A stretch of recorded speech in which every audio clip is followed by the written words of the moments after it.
n'hi ha els puntuals. Sí. Bé, bon vespre a tots i benvinguts a una nova edició del Junta Bruixes de Caldes. Avui encetant una altra nova línia, perquè com que ja ens havíem acabat totes les anteriors de la cacera de bruixes, tenim aquí el professor Josep Capdeferro de la Universitat Pompeu Fabra. El professor Capdeferro doncs, és especialista en història del dret, no, així ho són la majoria d'assignatures que ha donat, la majoria d'articles que fa, sobretot dels segles XVI al XVIII, i doncs, treballs notables com pràcticament ressuscitar el Tribunal de Contrafaccions, en el qual potser és la seva publicació que jo destacaria més, juntament amb la enyorada Eva Serra, doncs, una mena de tribunal constitucional que tenia Catalunya per garantir tot l'equilibri de poders que tenia el país en aquell moment fins al 1714, evidentment. Bé, jo no m'estendré gaire més.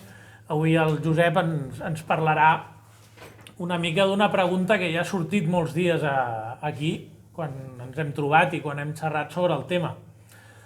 Sabem que les bruixes doncs, no van existir, que van ser unes pobres dones acusades d'un delicte que, si bé existia sobre el paper, evidentment les bruixes no van existir mai durant la història, i se les va condemnar com una mena de cap de turc d'una sèrie de situacions socials i de la societat del seu temps, en les diferents etapes de la cacera.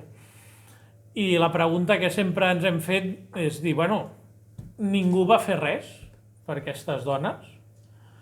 El que no les perseguia i pensava, ostres, doncs això, què estan fent? Simplement va callar i es va quedar a casa seva, no? I això és una cosa que els que ens hem dedicat a furgar a diferents nivells, no? Nosaltres a nivell local, altres investigadors a nivell fins i tot internacional, ens anàvem dient on està la gent que havia de donar la cara per això, no? Que s'estava cometent una injustícia, perquè estem al segle que estem en el cas aquest, no? El segle XVII no és ni la prehistòria ni el segle IX. Llavors, la gran pregunta aquesta ara comença a tenir una resposta. És a dir, sí que va passar alguna cosa, però a la que s'ha començat a estirar del fil, sobretot per part del professor, doncs ens ha vingut una altra, com sol passar en aquests casos, una altra cascada d'informació, d'interrogants, més interrogants que haurem d'anar estirant. I bé, doncs coincidint aquest juliol amb un congrés on ell ens va començar a explicar tot això, jo vaig saltar i vaig dir, mira, aquests són els de Caldes. Que com sabeu sempre no ens hi posem mai per poca cosa en aquesta casa, i ara us explicarà ell una mica tot el que ha anat trobant, i si en cas per tancar podem explicar una mica les connexions calderines del que es podria anomenar ja els defensors de les bruixes. Moltes gràcies, Ricard, moltes gràcies, Anna. Estic molt content de ser aquí i ja ho he confessat, és la primera vegada que vinc a Caldes, però no serà pas la darrera, perquè he percebut que hi ha molta energia i que es veu un poble molt ben cuidat. Aleshores, jo sóc historiador del dret i efectivament m'he dedicat fins ara sobretot a treballar temes del que anomenem observança del dret, és a dir, el respecte de la legalitat. I no respecte per part de la gent comuna, que això es dona per suposat, que per això hi ha totes unes sancions i unes penes si algú no respecta les normes, sinó garantir que les autoritats, que els que manen, respectin el dret. I aleshores Catalunya va tenir mecanismes molt desenvolupats en aquest sentit, entre els quals la cirereta del pastís és el Tribunal de Contrafaccions que evocava en Ricard. I direu, doncs, si a tu t'interessava l'observança del dret, si a tu t'agrada veure com les autoritats respecten les normes, se subjecten a dret igual com ho ha de fer la gent comuna, com és que avui has vingut aquí amb un junt de bruixes? Perquè aparentment, i no tan aparentment, tot aquest món de les caceres de bruixes és l'extrem oposat, és diametralment oposat, és l'abús de dret, és l'abús de poder, són les actuacions arbitràries, és el fet de fer processos judicials amb molt poques garanties, a gran velocitat, obtenint confessions sota tortura. Per tant, seria l'arbitrarietat elevada a eina. Doncs bé, hi té molt a veure la casualitat, que jo m'estigui ara dedicant a temes de bruixes. I la casualitat i hores de feina. I això és molt important. Bé, és allò que la inspiració et trobi assegut.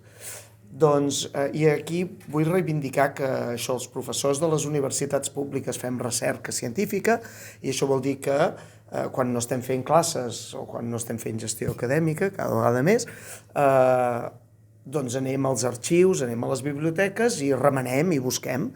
I a vegades busquem coses molt precises i a vegades simplement, bé, allò, a veure què trobem. Aleshores, jo fa un parell d'anys era a l'Arxiu Episcopal de Vic, que és un dipòsit documental extraordinari, i estava començant a buidar uns volums d'al·legacions jurídiques. Són impresos sobre dret, que es feien al segle XVI, XVII i XVIII, on els advocats defensen els arguments dels seus clients.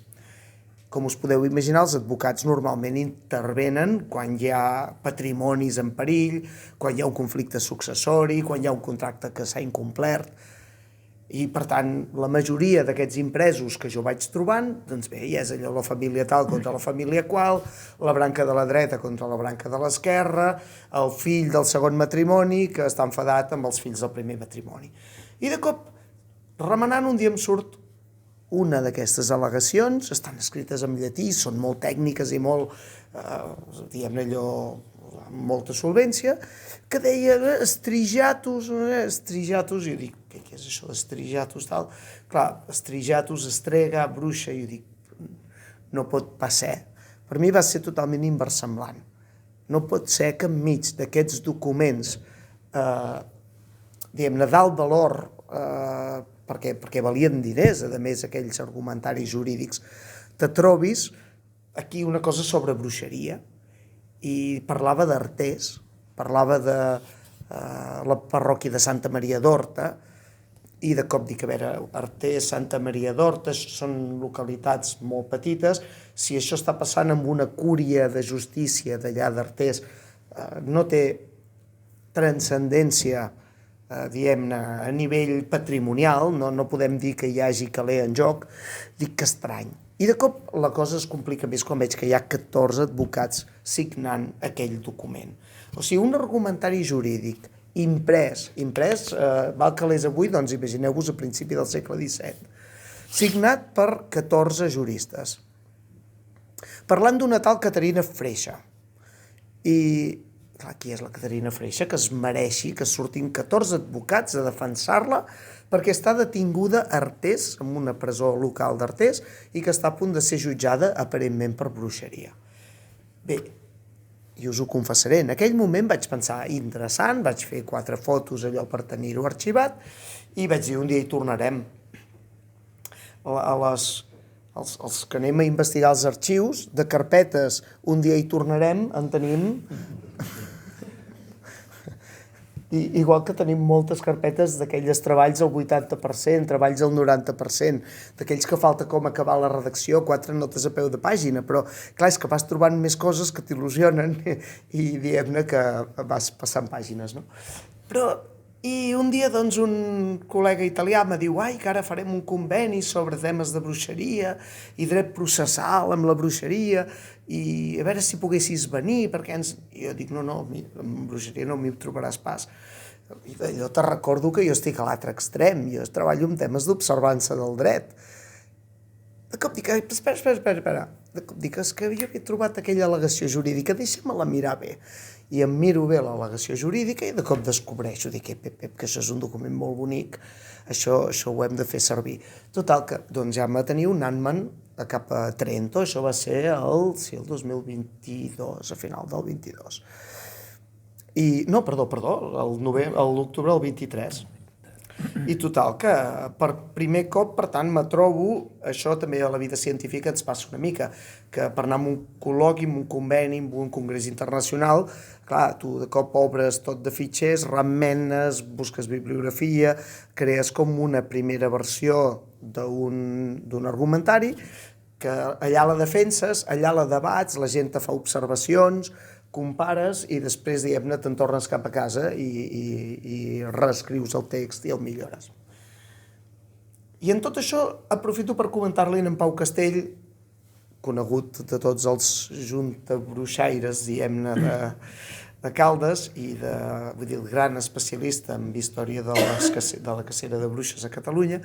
Dic, per cert, he trobat un document, tal, i me diu, això ens agrada. I a poc anem veient que, clar, si fins ara ha estat molt estudiat l'inici, el desenvolupament i els moments àlgids de la cacera de bruixes a Catalunya, ens falta molta informació sobre el final de la cacera de bruixes. Què va canviar? I aquí és allà on resulta que aquest imprès que jo havia trobat de manera totalment atzarosa a l'Arxiu Episcopal de Vic és una peça molt valuosa. Tornem a lo que està signat per 14 juristes. Direu, bé, 14 juristes, 14 juristes, entre els quals hi ha en Joan Pere Fontanella, en Jaume Càncer, aquí hi ha una de les connexions amb Caldes, i altres primeres espases.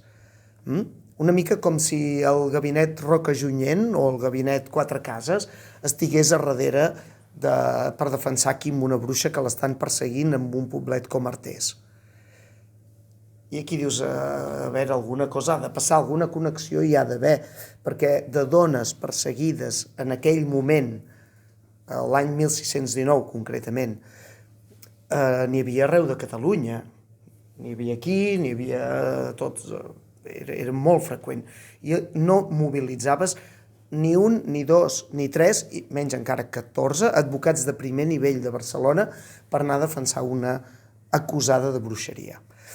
Ara li comentava a l'Anna, ens hem de traslladar en aquell moment, en aquest fa més de 400 anys, i hem de pensar, jo faig servir una mica l'expressió de guerra cultural, o sigui, igual que avui, no? Hi ha el tema trans, i hi ha qui diu sí, autodeterminació de gènere, que cadascú pugui decidir com se sent i com vol ser reconegut pels altres, i en canvi després hi ha uns sectors de la població que diuen això mai, vull dir, tu el gènere que t'hagin assignat i això no es toca i és sagrat i tal, no? I que diguem-ne una cosa que aixeca passions. O un altre exemple, imagineu-vos, per exemple, uns advocats que es posessin a servir, a defensar a segons quins etarres que estan encara empresonats. I doncs que hi hauria moltes empreses que els tenen contractats que dirien, no, tu, o sigui, si estàs defensant etarres, creu i ratlla, allò, jo no vull que ningú m'identifiqui amb tu ni amb el teu bufet d'advocats, no? Una mica us poso exemples de coses que aixequen passions i que la gent diu, ostres, allò és un blanc o negre, no s'hi valen els grisos, no hi ha coloratures. Doncs bé, el tema de les bruixes era una mica això, i aleshores el fet que 14 juristes del 1619 surtin de l'armari i diguin, ens posicionem a favor de la Caterina Freixa i la convertim en un cas que una mica que ha d'encarnar aquest final de la superstició i de la salvatjada, diguem-ne que aquí hi ha un cop de punya sobre la taula. I aquest cop de punya sobre la taula s'ha d'estudiar. I aleshores algú dirà, tot això, 14 juristes deu ser, perquè aquell dia eren 14 allà en una reunió. De cop us he explicat que això ve d'una al·legació jurídica, de cop tot remenant, trobo una contraal·legació, és a dir, l'al·legació de la part contrària, l'al·legació de l'acusació contra la Caterina Freixa, signada per un sol jurista, no per 14, sinó per un, però que es fonamenta, està citant tota l'estona 14 dones, suposadament bruixes, que han estat torturades i han acusat a la Caterina. Tate, ja sé d'on ve el 14 juristes. Aquí hi ha una guerra de legitimitats. És a dir, l'acusen 14 dones torturades i acusades de bruixeria i, per tant, a punt de ser cremades o penjades.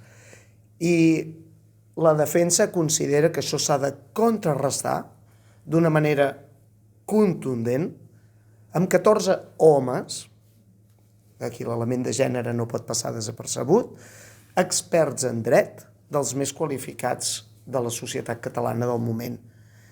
És un 14 contra 14, però totalment asimètric. Penseu que històricament, petit parèntesi, en qualsevol procés judicial, civil, penal, de qualsevol tipus, la dona, considerada un ésser voluble, fràgil, mentalment inestable, com un infant, doncs el seu testimoni sempre seria considerat molt menys valuós, molt menys rellevant que el d'un home. Això venia ja de l'època del dret romà i vull dir, és una cosa que es va acumulant, que hi ha molts juristes que ho van defensant això. No és un ni és dos, és una cosa totalment compartida en aquell moment.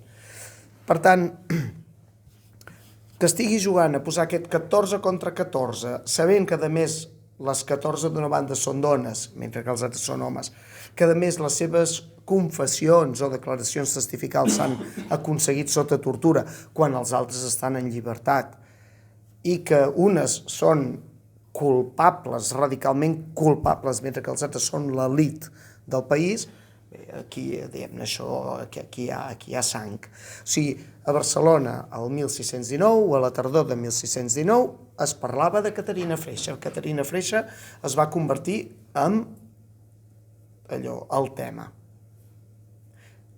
I ara aquí us ho he de confessar, perquè jo no us vull enganyar.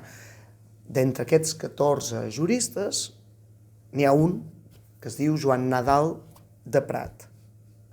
I la Caterina, abans de casar-se amb en Jaume Freixa de Santa Maria d'Horta, es deia Caterina de Prat. Tot remenant, trobo que són germans. Atenció, això és importantíssim perquè ens ajuda a entendre com funciona la mobilització d'aquests 14 juristes. És a dir, aquí hi ha un jurista importantíssim, en Joan Nadal de Prat, que diu: ei, amics, col·legues, companys, m'heu d'ajudar.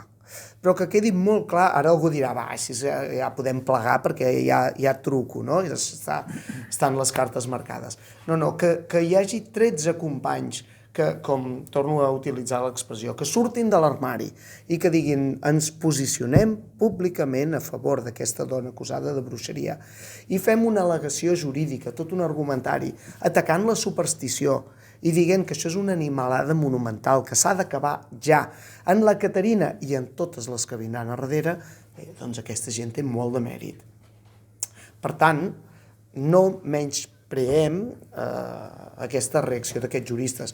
I això ens porta a reflexionar sobre una cosa que passa a moltes societats, que és que de vegades comencem a defensar els dèbils no perquè empatitzem amb tots els dèbils com a conjunt, sinó perquè allà mig coneixem algú. Ostres, aquest no pot estar passant per aquí. I aleshores ens posem a ajudar-lo. I quan l'estem ajudant amb ell, amb aquells arguments estem ajudant tots els que estan en la mateixa situació. I diem-ne que no, aneu passant, que ja us ajudem a tots.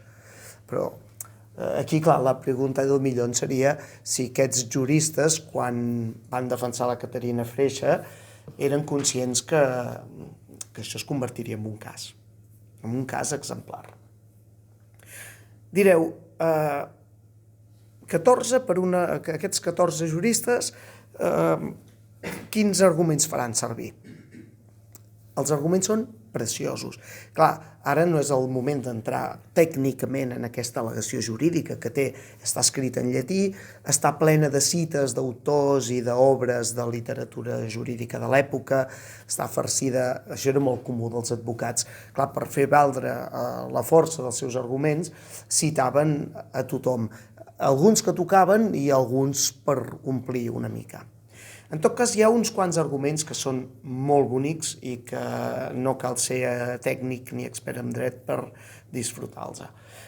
El primer que fa el redactor, hi ha un redactor individual i els altres són com uns subscriptors, per tant, uns que li donen suport, com uns adjunts. El primer que fa ell és dir, bé, sobre això de les bruixes es diuen moltes animalades, hi ha molta superstició, tot i que algunes coses són veritat. Clar, aquí ell està trepitjant ous. I diu, i sobretot no vull que res del que diré s'interpreti com que jo dono suport a la bruixeria i que ara no sigui cas que vingui la Inquisició a la porta de casa meva per seguir-me.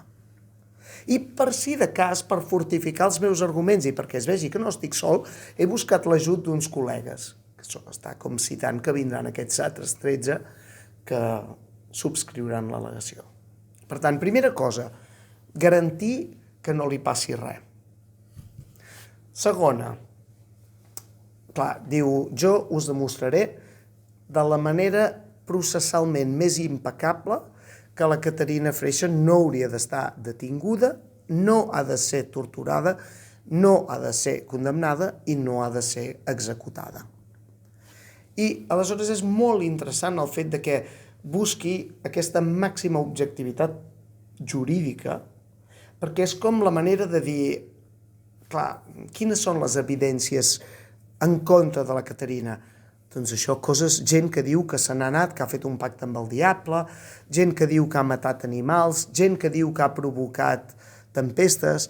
En el seu cas concret, se l'acusa d'haver seccionat part del fetge d'un infant, en Valentí Golobart, sense cap incisió, sense cap cicatriu, sense deixar cicatriu, i això, evidentment, només ho ha pogut fer utilitzant arts diabòliques. I ells diuen, a veure, o sigui, davant de totes aquestes acusacions que estan circulant i tot això, aquestes proves obtingudes mitjançant tortura, nosaltres hi portarem la llum del dret i ens limitarem a donar arguments jurídics. I és molt bonica aquesta aposta. És una manera de dir, llegiu l'altre text i allà hi trobareu tota la superstició, tot l'obscurantisme, això, totes les manies d'això de si aquestes dones es troben de nit i van a trobar el diable. I contrasteu això amb el nostre text, que està ple d'autors, de cites, d'obres de dret i tal. I aleshores, clar, comencen a tractar qüestions de dret i entre aquestes, però, ells no poden evitar fer com unes... o sigui, per dir alguna cosa, fan uns clams contra la superstició que són molt bonics. Concretament, hi ha un primer passatge que és molt maco, que està ple d'interrogants, que diuen on és l'objecte, on és el cos del delicte? I aleshores li pregunten en el jutge i pregunten en l'opinió pública que pugui llegir aquell text, on són les collites arruïnades? On són els llamps?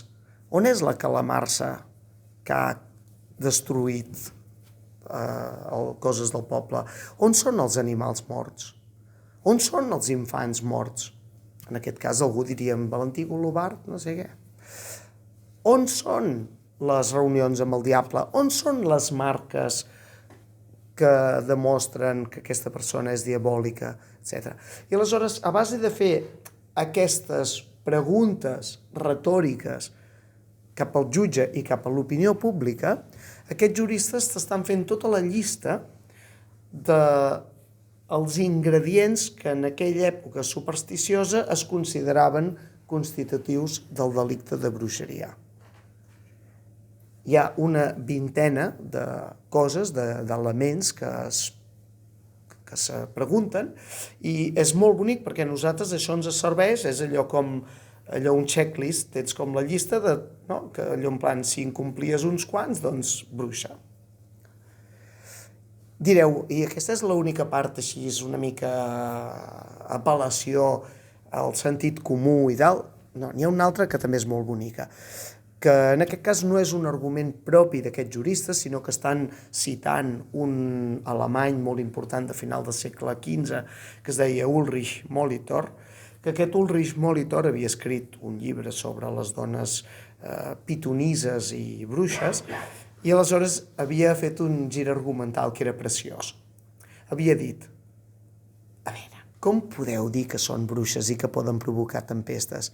Si fos així, els reis no convocarien exèrcits, no contractarien soldats, es limitarien a enviar dones d'aquesta naturalesa perversa i diabòlica en els països enemics i els hi ordenarien, la paraula és ordenar, els hi ordenarien que destruïssin les ciutats, les collites, amb fenòmens naturals, amb fenòmens meteorològics, i, diguem-ne, seria molt més fàcil fer la guerra. Clar, és un altre moment de allò de dir-los babaus a tots els que estan implicats en aquests judicis de bruixeria, a Artés i a molts altres llocs de Catalunya, entre els quals Caldes de Montbui, i és una manera de dir, o sigui, fins aquí hem arribat. I estem en un moment de canvi de marc mental. Repeteixo, 1619. I ara algú dirà, i com ho sabem que estem en un moment de canvi de marc mental? Primer, això, el fet que aquests 14 surtin de l'armari ja ens diu moltes coses. Segon, molts d'aquests juristes sabem amb certesa que eren seguidors dels jesuïtes. Els jesuïtes, en aquell moment, estem en un moment de reforma catòlica ja consolidada, el que abans es deia la contrarreforma. Els jesuïtes són una ordre religiosa intel·lectualment molt potent que debat coses que fins aleshores no es gosava, temes que fins aleshores no es gosaven tocar. Podríem dir que estan sacsejant consciències i estan arribant a uns grups socials influents i poderosos que estan seguint les misses, estan seguint les prèdiques i, per tant, que estan començant a canviar de mentalitat. I concretament hi ha un jesuïta, que es diu Pere Gil, que al gener del 1619, uns mesos abans que passessin aquests fets de la Caterina Freixa, havia escrit un petit memorial al virrei de Catalunya, per tant, el màxim representant del rei, dient-li: sou conscients de totes aquestes animalades que s'estan fent al Pirineu, al Prepirineu i a la Catalunya interior, amb persones acusades de bruixeria, sobretot dones, sense garanties processals, per part de cúries ordinàries, de tribunals de justícia de baixa qualitat. I, per tant, Pere Gil ja havia donat un avís. Molts d'aquests juristes segurament eren conscients que s'havia fet aquest memorial, aquest escrit, encara que fos manuscrit i que se li havia entregat en mà al virrei, però en Pere Gil ho devia d'haver dit, tu, nois, fins aquí s'ha arribat. I la detenció, per tant, de la Caterina Freixa, d'aquesta germana d'un dels grans juristes de la Barcelona de 1619, va servir perquè tot de gent que fins aleshores havia estat asseguda, recordem-ho, gent que fins aleshores havia estat còmplice, gent que fins aleshores poder havia gosat defensar algun cas, però a títol individual i amb la boca petita, que passin el paper imprès. Passar el paper imprès vol dir agafar el micro, vol dir sortir prime time a la ràdio, per entendre'ns avui, vol dir buscar l'opinió pública, buscar el cos a cos amb les forces reaccionàries. Algú dirà, qui eren les forces reaccionàries? Bé, doncs, el 1619, a Catalunya, sabem, amb precisió, que hi havia de les 8 diòcesis, n'hi havia 4 que tenien bisbes que ja s'havien manifestat en contra del tema de les bruixes, però n'hi havia 2, el de Lleida i el de Vic, que encara eren tossuts, encara eren quadriculats i encara perseguien bruixes. I, casualitat, Artés estava dins la diòcesi de Vic. Per tant, la persecució de dones com la Caterina Freixa i altres similars estava passant en aquell... O sigui, que aquesta guerra cultural, per dir alguna cosa, aquí tenim els progres i els carques, per dir-ho d'una manera simplista però molt gràfica, i clar, i aquí tenim uns juristes que des de Barcelona estan aixecant targeta groga o vermella a el que està passant dins la diòcesi de Vic. I aquí hi ha una cosa que amb en Ricard hem comentat repetidament i que ens agrada molt, que és que a Artés, com a tants altres llocs, també a Caldes de Montbui, hi havia persones que a títol individual ja els anava bé que hi hagués aquesta superstició i aquesta persecució, perquè ells tenien el seu petit negoci. Eren escrivans, que així es podien anar fent el procés, eren el jutge local, que així cobrava uns honoraris i tenia causes tot l'any, eren unes autoritats locals que estaven atemorides davant la superstició de la població i que no gosaven enfrontar-s'hi i que, per tant, els hi sortia més a compte ser còmplices, col·laboradores, ni que sigui passives. I, per tant, denunciem tota aquesta passivitat / complicitat de grups socials bastant estesos, en alguns casos que participaven i paraven la mà. I això ens ha d'ajudar a valorar també una mica que n'hi hagués uns quants que trenquessin el silenci. Entre les moltes coses que ara haurem de començar a estudiar és quins juristes més o menys importants prèviament havien defensat bruixes, encara que fos d'una en una, i encara que fos davant d'aquestes cúries de justícia petites, i que ho fessin amb convicció. Perquè allà on es conserven processos de bruixeria, que no n'hi ha molts, però n'hi ha alguns, clar, en els processos tu veus les diferents peces que es van entregant, els diferents documents que es van lliurant. Clar, un jurista pot entrar a un text defensant a una dona acusada de bruixeria i dient vigileu o practiqueu més proves o garantiu que sigui culpable abans de condemnar-la. Però clar, això ho pot fer d'una manera més rutinària, d'una manera més perquè et toca, o ho pot fer amb passió, ho pot fer amb convicció. Per tant, aquesta és una de les obligacions que tenim ara. La segona obligació, direu, a veure, perquè fins ara és molt fàcil venir a explicar el que has trobat, però és molt més difícil explicar el que encara no has trobat. Ens falta trobar un document molt important, que sabem que es va decretar el 1622, el Reial Consell de Catalunya, que seria com el Tribunal Superior de Justícia d'aquella època, millor dit, el Tribunal Suprem, perquè Catalunya, això sigui dit de passada, era jurisdicció, o sigui, tenia la jurisdicció última, és a dir, els casos judicials no sortien de Catalunya, nosaltres teníem l'última instància judicial. Doncs hi ha un moment, el 1622, que els doctors o magistrats del Reial Consell dicten una ordre ordenant que totes les causes sobre bruixeria que s'estiguin portant a qualsevol punt de Catalunya se suspenguin immediatament, que es retirin de les mans dels tribunals ordinaris i que siguin totes portades a Barcelona, perquè seran jutjades amb les màximes garanties processals.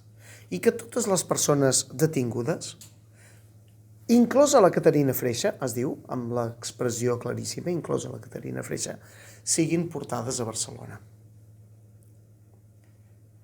Aquest document de 1622 és importantíssim i és com et demostra que aquests primers moviments del 1619, el document d'en Pere Gil, l'al·legació dels 14 juristes i coses que van passar després del 1620 i el 1621 es van acabar convertint en un decret. Clar, ens falta encara saber, però tot el xup-xup que hi devia haver entre els intel·lectuals, entre els juristes, tal, el 1620 i el 1621. I ara direu, ens has parlat molt de l'al·legació favorable a la Caterina Freixa i no ens has dit gaire coses de l'al·legació contrària. Bé, l'al·legació contrària, que està escrita per un que es diu Felip Vinyes, que és un jurista una mica cara girat, que va canviar de camisa diverses vegades a l'època, que quan li va interessar va treballar per la Diputació del General o la Generalitat, però quan després li van oferir un bon càrrec a la monarquia, a la Reial Audiència, va canviar i diguem-ne que va passar a treballar per l'altre bando, no? En aquell moment hi havia com els més patriotes defensors de les constitucions de Catalunya i els que deien, bueno, l'autoritat del rei ens protegeix millor que les lleis i tal, no? I per tant, ell, bum, va canviar de costat. Clar, doncs dius, convicció, poder no en tenia gaire, en Felip Vinyes, poder estava al servei del millor postor. Aleshores, en Felip Vinyes, quan fa la seva al·legació, en comptes d'il·luminar-la amb els arguments del dret, punyeta, perpetua tot d'arguments obscurantistes i quasi a vegades sembla un tractat de demonologia. I hi ha un punt que dius, a veure, que això ho estàs posant per escrit, que ho estàs deixant imprès, que tard o d'hora, ja ho sé que les coses no els fem mai pensant que algú les llegeixi d'aquí 400 anys, però hi ha aquell punt de dir ja t'enxamparem, ja, perquè la grisor dels seus arguments, la manca d'habilitat a disfressar jurídicament, encara que sigui disfressar jurídicament el que vol, bé, se li veu molt al plomero. I atenció, dins de la seva al·legació hi col·loca, i això és una de les coses més divertides, un dictamen que li demana amb un metge molt conegut de l'època, que es diu Joan Francesc Rossell. I és un dictamen on en Joan Francesc Rossell certifica que a una persona se li pot seccionar totalment o parcialment un òrgan i que no es mori immediatament, sinó que segueixi vivint unes hores o uns dies. Això és molt bonic perquè en el fons aquest Joan Francesc Rossell està anticipant els transplantaments i està anticipant meravelles que científicament avui són possibles, però que en aquella època, òbviament, no ho eren. Per què hi ha aquest dictamen mèdic allà mig? Perquè, clar, han de demostrar que, d'alguna manera, entre el suposat moment que la Caterina Freixa devia haver fet la seva art diabòlica seccionant part del fetge d'aquell nen i el moment que el nen es va morir, que devien passar unes hores o uns dies, doncs, clar, ells han de justificar que el nen no es morís immediatament. I aquí és quan te pots imaginar que la Caterina devia haver anat un dia a visitar aquell nen. Poder la Caterina era una dona que tenia una certa capacitat de curar coses i que havia dit, a veure, aquest nen si el podem guarir, i poder li havia aplicat un ungüent, i poder li havia fet unes fregues, i poder li havia fet... I poder, després de que passés ella, resulta, no sé, que li va fer un petit tall o alguna cosa així. I el cas és que el nen es mor unes hores o uns dies després i, clar, li encolomen el mort amb ella. Dit això, direu, fins ara s'està parlant sobre papers. Jo vaig tenir una necessitat de veure si existia un lloc encara que es pogués identificar amb aquesta història. I aquí és allà on els explicava l'Anna i en Ricard. Tenia preparada una presentació amb unes imatges que us haguessin agradat molt i malauradament me n'he donat que me l'havia deixat quan ja era 10 minuts de casa. Bé, total, que jo me'n vaig anar a veure si existia un mas que es digués el Freixa a la zona, allò, el lugar de autos. I patatam, el vaig trobar. I no només vaig trobar el mas, el Freixa, sinó a la Caterina l'acusa, una de les que l'acusa és la Simoneta Pla, que és del mas del costat. També segueix havent-hi encara un mas que es diu el Pla i que està a una distància, que diríem, d'uns 800 o 900 metres. Aleshores, clar, de cop tu ets allà i visualitzes la relació entre aquestes dues finques enmig del camp, que evidentment eren famílies que es relacionaven, que evidentment devien tenir els seus moments millors i els seus moments pitjors. I a la pobra Simoneta Pla hi va haver un moment que, acusada de bruixa, torturada, i li diuen, i la Caterina? I ella també, la Caterina també hi era en els aplecs del dimoni. clar, sota tortura tots som capaços de denunciar el nostre fill, si cal, desgraciadament. Bé, potser això no, però vull dir, amb uns mètodes bàrbars. Aleshores aquí passa una cosa, jo vaig necessitar entendre millor les relacions entre aquestes dues famílies i me'n vaig anar a veure si trobava documents. I he trobat tot de documents que demostren que una família participava en els actes socials de l'altra i viceversa. Quan hi havia un bateig, quan hi havia un casament, els Pla feien de testimoni dels Freixa o els Freixa en feien de testimoni dels Pla. Per tant, no hi havia una enemistat manifesta entre ells. Si hagués trobat indicis de que hi havia conflictes o hagués trobat que no hi havia mai cap interlocució, podria pensar que doncs sí, que la Simoneta Pla i la Caterina Freixa tenien una enemistat manifesta, etc. Però no, visiblement no és el cas. Per tant, en això te demostren, al final, les víctimes eren col·lectives. En aquests processos de bruixeria, al final, com va poder passar a la Guerra Civil i en molts altres moments, és tot el poble que està perdent, són unes animadversions que ni se sap d'on venen, uns dits, sentits, vistos, unes presumpcions, unes dèries, unes manies que de cop es converteixen en remolí i ho arrosseguen tot. Direu, i es va morir la Caterina Freixa? Bé, si hem de confessar que es va morir. Si des del si no hagués mort, poder sí que seria bruixa. El que sabem és hem trobat el seu testament, que es va fer el 1633 i es va obrir o publicar el 1636. Tu feies el testament i el deixaves a cal notari o cal rector, en aquest cas, o el podies tenir a casa, desat, i la cosa és que s'obria, es feia públic en el moment que faltaves, que és quan es volia saber on volia ser enterrat, quantes misses es havien de dir, de quina manera. I, evidentment, què faries amb els teus béns. El fet que el testament de la Caterina Freixa no s'escrigui fins al 1633 i no s'obri fins al 1636, ens demostra que va morir de mort natural i, per tant, no acusada de bruixeria. Hi ha una clàusula que és molt bonica, que és dedicada a la seva neboda, la Margarida Freixa. Ella diu que se li pagui un vestit de dol. En aquell moment un vestit és un bé molt valuós, aleshores que se li pagui un vestit de dol perquè ha governat la casa, ha manat el mas, ha tirat endavant el mas durant mes desganes, durant les meves desganes, que vol dir durant els moments que jo no he estat bé.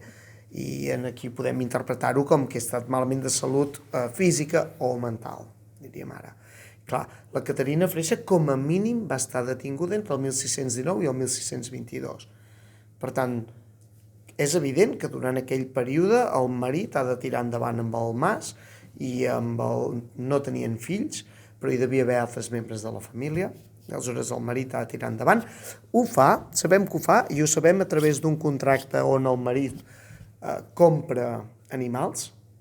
Per tant, un marit que està comprant bous, precisament bous vol dir que està fent servir les arades, vol dir que està llaurant, etc. I, per tant, allà la vida en el mas Freixa no es para, la vida va tirant. I la Margarida, la pobra Margarida, fa el que li toca. Segurament quan la tieta és alliberada, a partir del 1622, la Margarida, la tieta, evidentment no arriba i l'endemà no es posa allà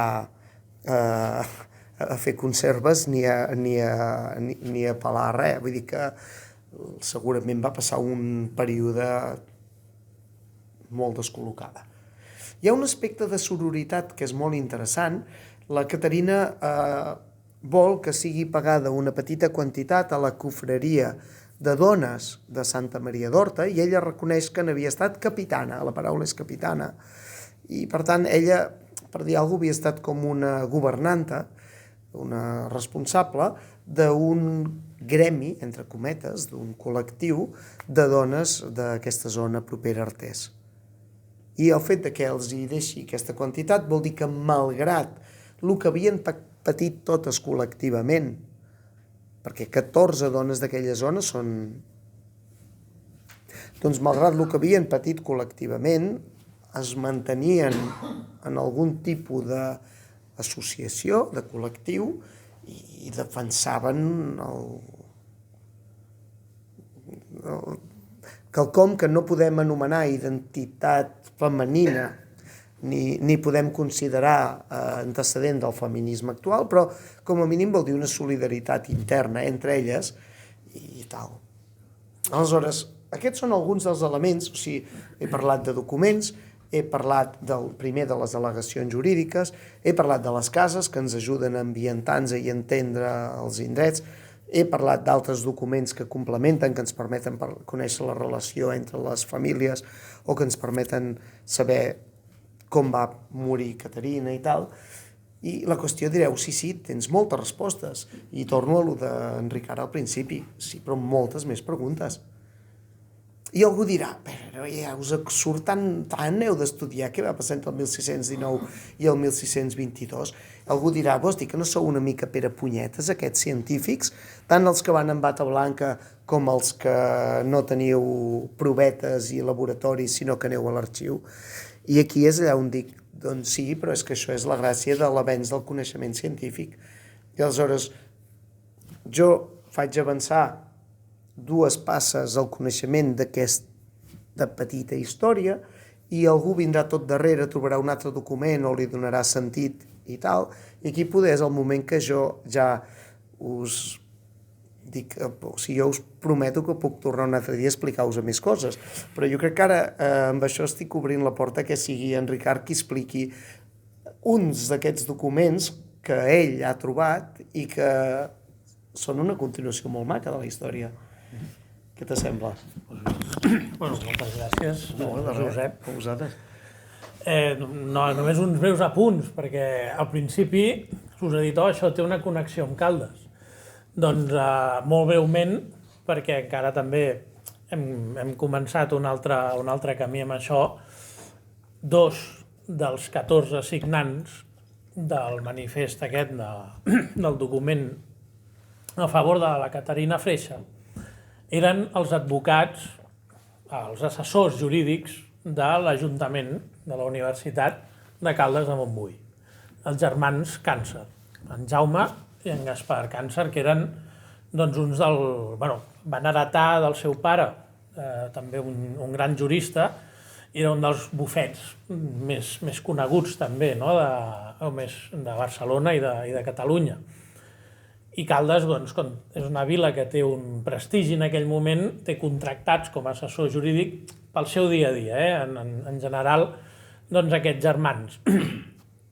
Que ja ho sabeu, totes les històries que moltes vegades us he explicat, i en això demostra una mica el que parlava també en Josep, com tot aquest cas no és un cas aïllat, sinó que té una repercussió a nivell català molt important, és que aquí, quan tot això passa, aquí ja hem tingut pressa a penjar les primeres 7 dones i estan ja fent feina per penjar les 3 següents. O sigui, tot això, el 1619, quan passa el cas de la Caterina Freixa, aquí ja no s'hi pot fer massa per les pobres que van ser detingudes al mes de maig i als principis de novembre.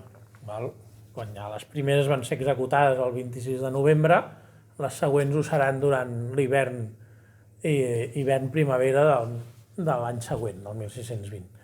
Però aquí quan es planteja el gran dubte que els hi entra als del Consell d'encausar a la filla, a la Úrsula Rocabella, que és la filla d'una de les ja executades, que només té 18 anys, que fins i tot el jutge que l'ha d'encausar planteja el dubte al Consell de l'Ajuntament, al Consell dels 12 i en els 4 jurats.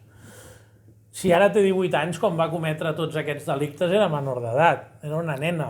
Tenia 14 en alguns, 12, perquè si ens basem en els testimonis de les altres que ja heu matat, i el jutge, mossèn Montaner, sembla que es vol fer com mig enrere. El Consell llavors exhorta al jutge a buscar més assessoria sobre el tema, però hi ha una frase que és la determinant d'això, diu: menys els advocats de la vila, perquè van signar a favor de la freixa d'Artés. I sembla ser que a partir de llavors, això encara ho hem d'acabar de contrastar, en els llibres de contes, que com sabeu sempre ha sigut la nostra gran font, perquè per desgràcia el procés de Caldes està molt fragmentat amb còpies i la còpia de la còpia i tot i tal, doncs a mesura que hem anat traient les coses les hem tret contrastadament pels llibres de contes, pel clavari de la vila.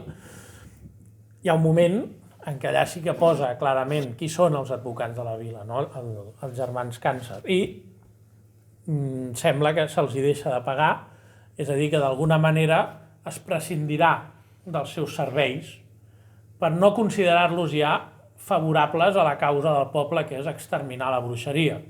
És a dir, que d'alguna manera, com comentàvem abans, com modernament es diria que els cancel·len, que els aparten del poble, malgrat tot el prestigi que tenen com a juristes.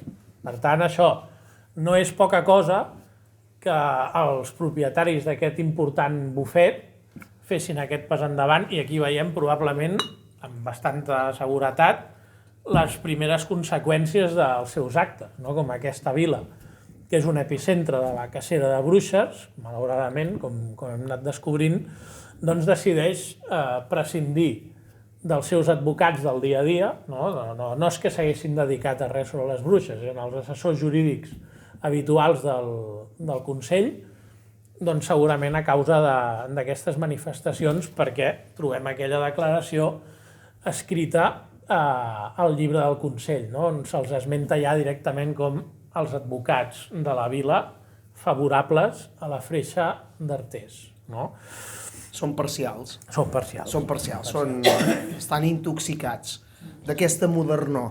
D'aquesta modernor de defensar bruixa, com s'has vist defensar bruixes. Ja se'ls bandeja, I més casos que en el cas dels dos germans, com a mínim el Gaspar, hem començat a trobar que també intenta actuar en altres defenses a finals de 1619, principis de 1620, intenta actuar en defensa de les bruixes de Castellà, de 3 dones detingudes, que aquí sí que hi ha, no com el cas de la Caterina Freixa i altres, sí que hi ha, de fet el Vallès sol passar entre Castellà, Sabadell i Terrassa, sí que tenen diferències amb altres famílies, és a dir, que són imputacions o acusacions de bruixeria motivades per plets anteriors que es poden anar resseguint sobre unes terres o sobre una altra cosa, i llavors, aprofitant com va el carro,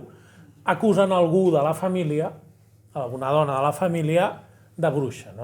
Allà també hi ha un moviment, el marit es mobilitza, fa pujar el Gaspar Càncer, comença a redactar una mica la defensa, malauradament no sabem què va passar, les dones acusades de bruixeria... Molt bé. Doncs van ser executades, i pel que sembla, pel darrer que hem pogut llegir i trobar, hi ha com una espantada d'en Gaspar Càncer de l'hostal on pernoctava.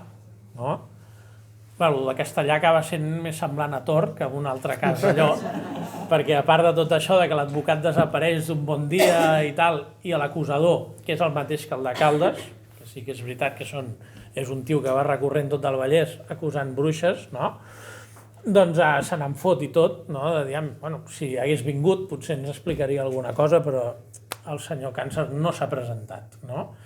Però això va acabar malament, i a sobre el marit aquest, que havia mogut cel i terra per intentar tot el retorçament que fa el jutge també dels tempos, que és del que es queixa més el Gaspar Càncer i tal, i el marit a la nit de Nadal va haver d'agafar les còpies i portar-li a Barcelona, encara sent de nit, un tio que ho havia donat tot.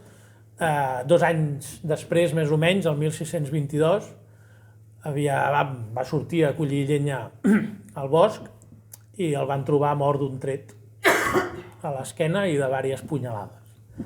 O sigui que en els casos aquests, canviar de tot, en els casos de les bruixes, però com veiem, doncs l'atmosfera en què es hauria trobar aquest defensor va ser bastant pitjor que en el cas de la Caterina Freixa i probablement doncs en aquesta zona del Vallès, que sembla que no estigui tan lluny de Barcelona, però en aquella època sí, doncs les coses pintaven malament pel que era aquest incipient moviment de defensa jurídica de les bruixes. Bueno, fins aquí és tot el que de moment us podem explicar. Hi ha teca, vaja. Hi ha més teca, vull dir, ja anirem tornant. Hi ha el Pau Castell, que per variar avui no ha faltat a la seva cita, que sempre ve, segur que torna i també ens explica alguna. Doncs res, per part nostra, moltes gràcies a tots per venir i si ara algú té alguna pregunta que ens vulgui fer, sobretot el Josep, doncs endavant. En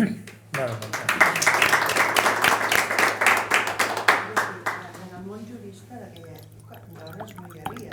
No. No massa, evidentment, no? Dedueixo que per tant és un dels factors que fa que la dona sigui dèbil i per tant es pugui atacar, no? Sí, no, evidentment no hi havia dones i, de fet, les onades de feminisme que aniran desenvolupant-se des de final del segle XVIII i sobretot durant el XIX i a principi del XX, una de les primeres coses en què faran èmfasi és en educació. I, de fet, ja a l'època del Renaixement, per tant, al segle XVI, hi ha uns primers debats sobre si algunes dones haurien de poder estar empoderades, que clar, n'hi ha que estan empoderades ja, però són molt singulars.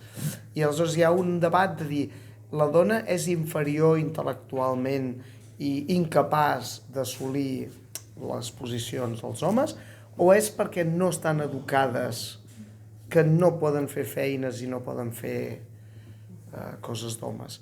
I aquí ara obriríem un altre canal que seria, no tindria res a veure amb bruixes, però és molt bonic, i és que a través d'altres recerques, una autora que es diu Marta Vicente i jo mateix hem trobat, i no estem pas sols, però hem trobat que de dones treballant a la Barcelona del segle XVII o al principi del segle XVIII n'hi havia moltíssimes. Una ciutat com de Teresines, teniu present la sèrie Teresines, i simplement, clar, al marge de les ordinacions gremials i al marge de...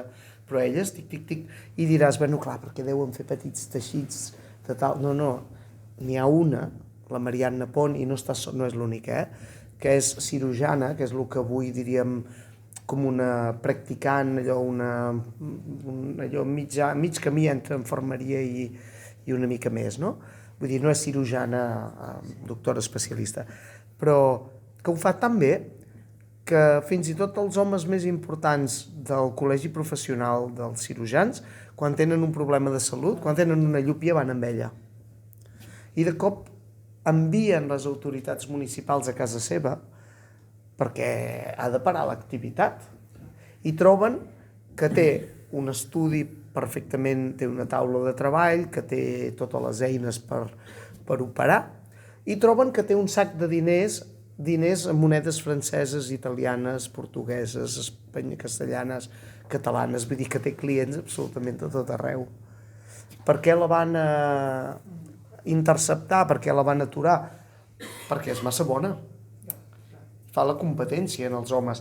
Si fos mediocre i es limités a portar 4 parents i 4 coneguts i cobrar una monedeta, la tolerarien. I com ho sabem, això? Doncs molt bo, perquè en processos com aquest i uns quants altres que he trobat, el que fa l'acusada és dir per què a mi? I per què no li aneu a dir el mateix a la tal, la qual i la qual, que estan fent exactament el mateix? Amb la qual cosa evidencien que el treball femení era... I aleshores una de les coses molt boniques que fa la Marianna Pont quan la detenen, li paren l'activitat i li...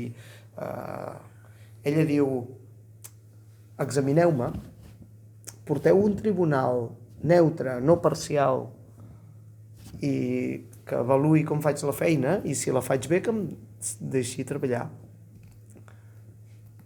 Val? Per tant, tornant enrere, les dones no podien ser juristes, les dones no accedien a l'educació formalment i aquest, de fet, és una de les reivindicacions a final del segle XVIII, però és que ja havia estat part del debat en el segle XVI, però a la pràctica veiem que hi havia moltes dones exercint oficis i no només quan quedaven vídues i havien de conservar el taller fins que arribés el fill, no.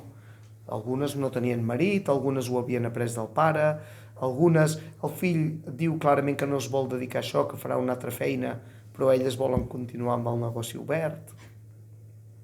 Per tant, és tot un missatge que ara hem de traslladar a la societat, també en clau d'empoderament de la dona. I amb l'església també fent costat, no? Sí.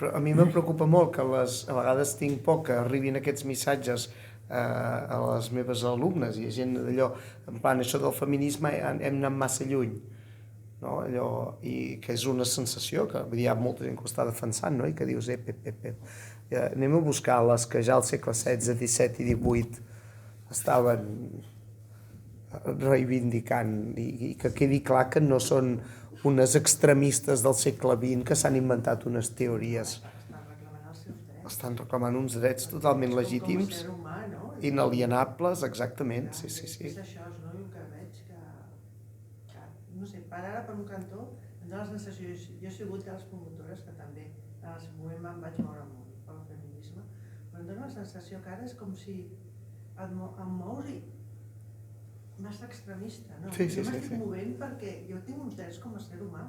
Sí. I ja estic, no? No, i tant. És el que s'ha de fer arribar, no?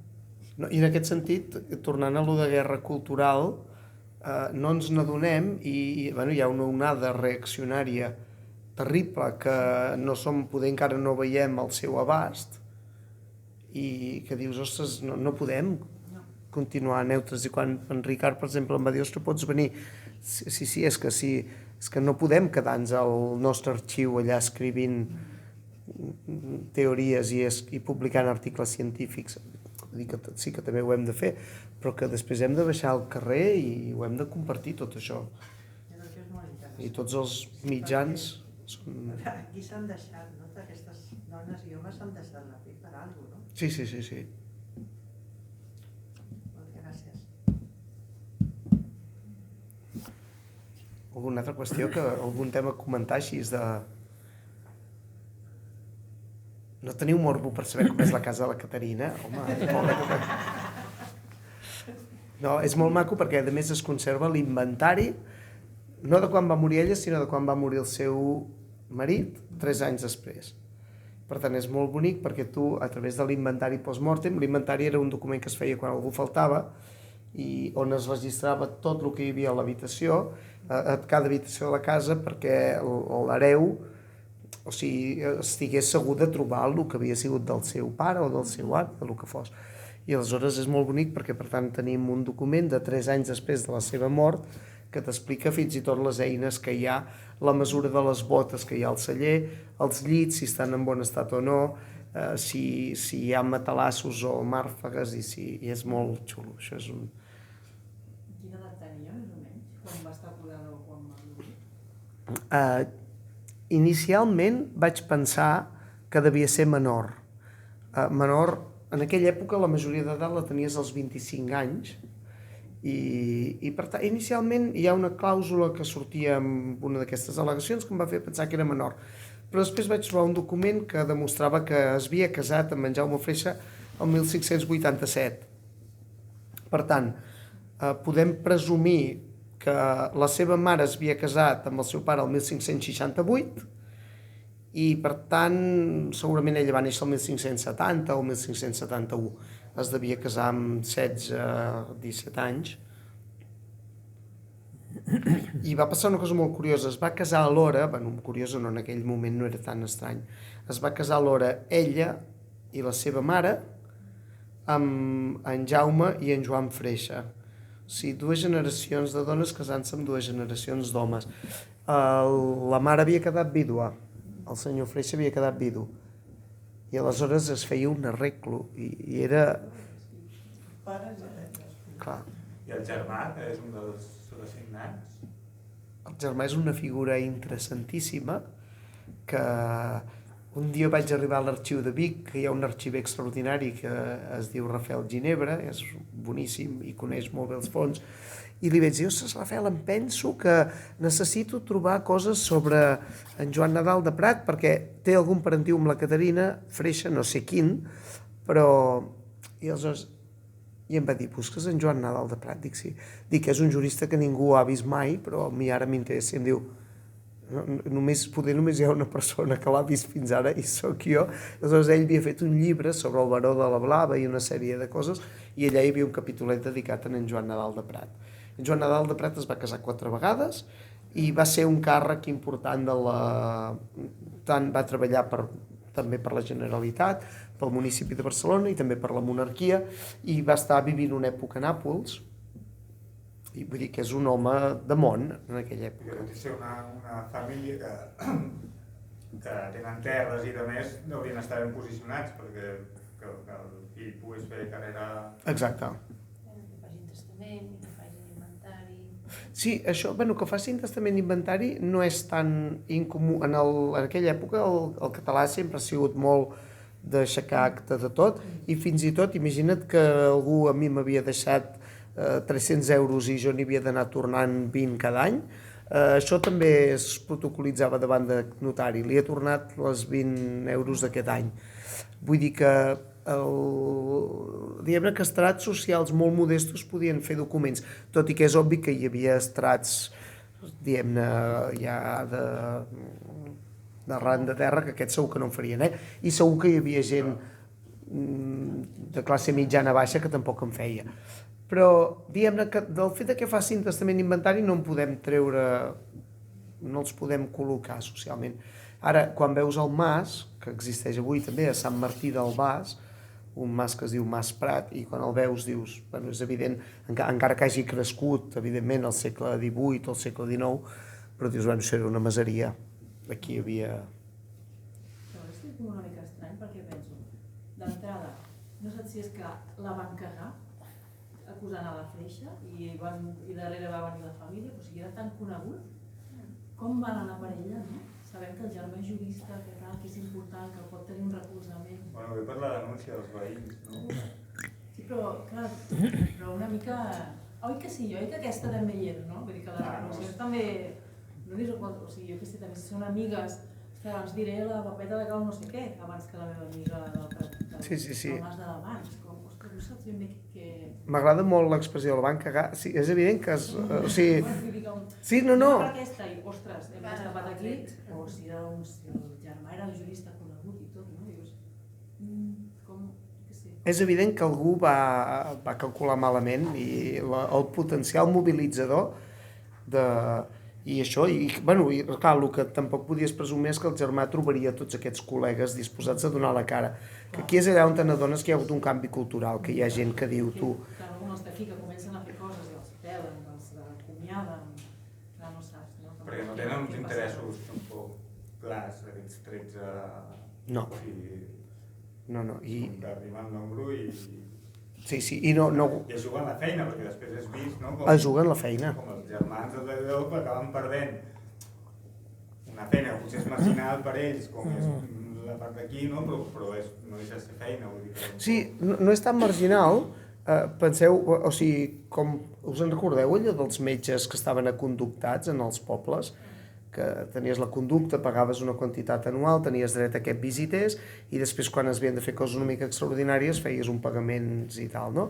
Doncs al final conservem molts carnets de conductes de juristes, que són el carnet on ell va apuntant qui són els seus clients, i clar, per un jurista, un municipi com Caldes de Montbui no era pas irrellevant. Caldes de Montbui participava a les Corts Catalanes. Vull dir que era un municipi quan hi havia, per dir alguna cosa, el Parlament de l'època, Caldes tenia representant allà. I vull dir, un lloc on hi havia masos i que era fèrtil, que estava... Vull dir, és una època, això està estudiat, Albert García Puig, etc. Vull dir que hi ha el dinamisme protoindustrial de la Catalunya al segle XVII. Atenció. Però ja la propera vegada que vingui ja sabré alguna cosa més d'això, de si la van cagar i com és que la van cagar. Vostè és heavy que en 3 anys, un canvi total. Ara, jo també, i amb això, ara sóc una mica mala persona, perquè direu, ostres, avui limitem-nos a aplaudir aquests 14 juristes i estiguem contents, però dic, ostres, també ens hem de fixar en tots els que hi havia hagut. O sigui, és allò de punyeta, us va costar, sortir d'allò, aquest canvi de marc mental. Bueno, de fet, a Caldes, quan ells estan defensant, és quan més dones comencen a mentar en aquell moment. Jo constantment, mentre tu ho explicaves, pensava això. Per un cantó la gent s'està mobilitzant ja i aquí és just quan comencem. Vull dir que... No, i després és igual, ells no baixen del burro. Tampoc.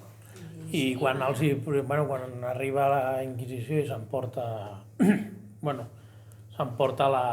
la Úrsula a les presons, que llavors l'alliberen acusada de l'adoració del diable, que és l'únic que li poden trobar, d'apòstata, clar. Però li fan una penitència i en l'home que tenien en el Roca, acusat de bruixot, l'alliberen, els demanda i li han de pagar una multa, unes despeses. Però llavors nomenen el Regassol, que és un dels grans dels que remenen les idees d'això, com a síndic per anar a protestar en el batlle general de Catalunya de que no hi ha dret d'aquells que han estat fent tant per la cacera de bruixes en aquesta comarca i tot, ara hagin d'interrompre els processos, quan ja anaven a apel·lar 2 més, saps? Que ja els tenien allà d'allò. O sigui, Caldes encara protesta i protestarà per tots els seus mitjans de que li estan envaint competències de penjar gent. Sí, no. Aquí no van baixar del burro. No sé, penses en els Estats Units, això tan bèstia que pots tenir un estat totalment antiavortista i el del costat on puguis anar a la farmàcia i prendre't una pastilla que tal, i al final són veïns i això, i a vegades són... Sí, també suposo que per l'època la capil·laritat d'un procés, tot i que Artés tampoc és que sigui tan lluny, però vull dir que les connexions... No és lluny i els advocats hi estaven... Clar, estan implicats, i que és llarg també, és això, 3 anys. Bueno, Com a mínim 3 anys de... són això els factors aquests X, no? Que, bueno, això el Juliol ens ho va explicar amb el cas de Salem, no? Que ens ho van explicar, que clar, Salem és molt conegut per tot el que hi va passar, però clar, sent colònia anglesa en clara, és a dir, les mateixes lleis, el mateix tipus de població econòmicament i tal, doncs a 200 quilòmetres, que en el cas de les colònies americanes és com dir aquí al costat, clar, en un altre poble semblava que anava a començar el mateix i el jutge, l'alcalde, el d'allò el que editava el diari del poble i el no sé què, van dir això no pot ser, això és una anada d'olla. I no va passar res. Es van tancar a la presó, va haver-hi un moment que semblava que la jutjarien i no va passar res. Sent la mateixa llei, la mateixa religió, la mateixa tot, i a Salem, en canvi, van engegar la picadora i no va quedar ningú. Depèn de la gent que et trobes, és com aquí a Caldes.